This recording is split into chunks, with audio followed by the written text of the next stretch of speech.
Now, on our internet channel, people are watching video that was shot up there on the roof of workers doing, shoveling away cement chunks and stuff. What was being done up there? How is this work being done that concerns you? Well, what concerned us was when the workers come forward about the end of March, and told us that they were working there in what they felt were unsafe conditions. And that was the foreman on the project, and he asked if we could help them in some way to make this right, because they were worried for their safety. So I said, well, is more of this happening to just yourself, or are there more people involved? And he said, my whole crew is working there at night. We don't have any lights, and it's dark, and we just feel that we're working in unsafe conditions, and we're not sure what to do about it. I saw in the video there was a portion here where somebody brought out a measuring tape and started looking at how high something was. Why is that of concern?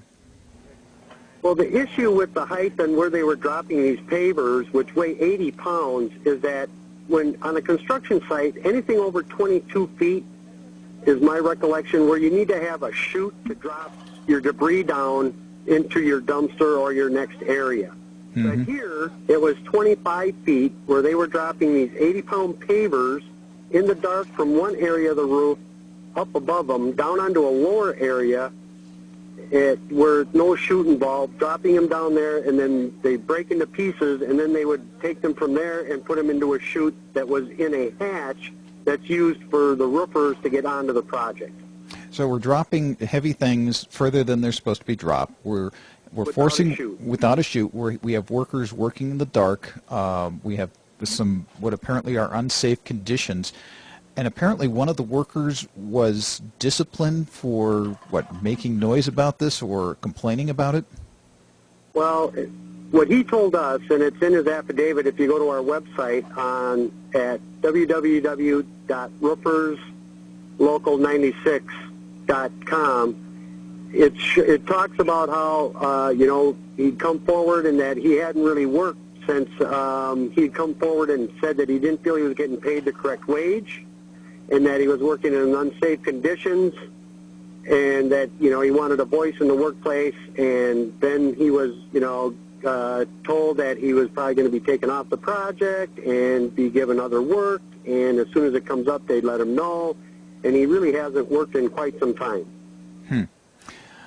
So even though the union is not involved with the people who are actually up on the roof, you today went out and I had an event, I don't know if you call it a protest, but you gathered at the Target Center to try to draw attention to this. Has that done any good? Well, I think it made the city realize that if people are going to be doing projects like this, of this magnitude, and they're going to be using taxpayers' dollars, that they need to make sure that whoever gets that contract are treating their workers with respect and aren't exploiting them, and that they have a voice on the job site. And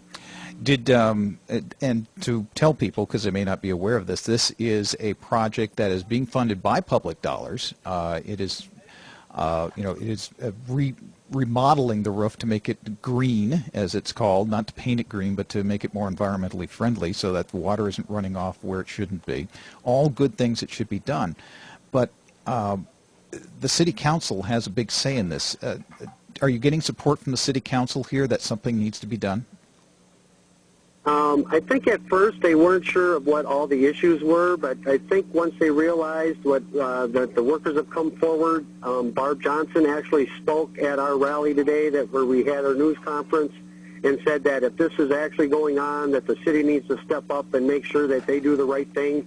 And I agree with them. I mean, it's our job as citizens, and it's my job as a business manager of the Roofers Union to make sure that workers in general aren't being exploited, and that, they're safe and working in safe conditions, especially if they're using tax dollars to do the project. So have you contacted the employer about this Fridley-based Stock Roofing? It's a subsidiary of Tecta America Corporation.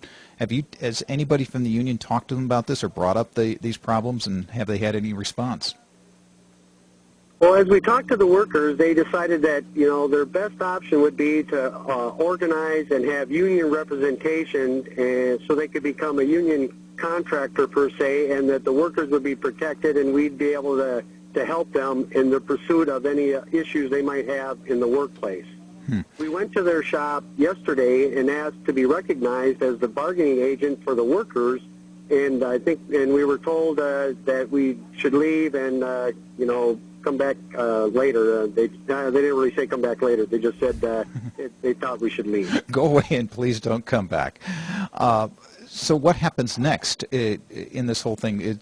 Is there a right to organize here that's being suppressed? Is there action that the city council needs to take, or is there a complaint that's being filed with some government agency that needs to be heard? What's going to be happening?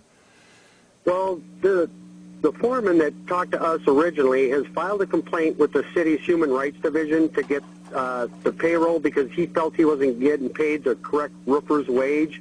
And in fact, they've since then asked for certified payroll, which means that Stock Roofing Company has to give to the city the payroll records for the workers that are working on the site so the city can make sure that they're being paid the correct wage.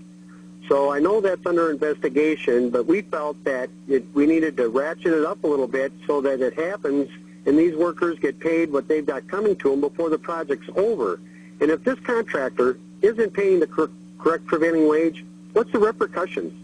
Does he just have to finally just pay what he's supposed to and then it's okay and he can move on to the next project and do the same thing and then maybe not get caught and then maybe get caught? I really think we need to look at what's going on. I mean, we know cities and governments are being strapped for money, especially in this economy. Oh, absolutely.